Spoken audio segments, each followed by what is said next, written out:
വന്ന് പോയി നിൽക്കണ്ടേ? നിങ്ങളുടെ കൺമുന്നല്ല 1400 കുട്ടികൾ പഠിക്കുന്ന ക്യാമ്പസ് പറയും. അതെല്ലാം നമുക്ക് ആ ഒരു കാരണം ഇല്ലാതില്ല. ഇത് കണ്ടുപോകല്ലോ വേണ്ടി ഇത് നടപടി എടുക്കും. നടപടി എടുക്കും. അതിനുള്ള ഇച്ഛാശക്തി നിങ്ങൾ കണ്ടോ അല്ലെ? കാണണ്ട.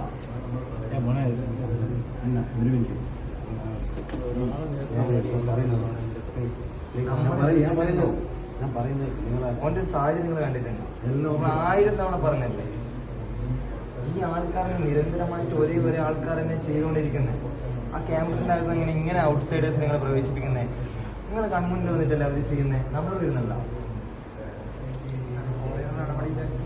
കോളേജിൽ ഒരു നടപടി ഒറ്റൊരു കാര്യം റിവിന് നിൽക്കില്ലേ? അധ്യാപകനാണ് വൈസ് പ്രിൻസിപ്പാളില്ലേ? വൈസ് പ്രിൻസിപ്പാൾ മുന്നിൽ വെച്ചിട്ടാണ് ചീത്ത വിളിക്കുന്നത്. ആ ഫോണിന്റെ ആശുപത്രിയിൽ വന്നാൽ അത് കാണിക്കാം.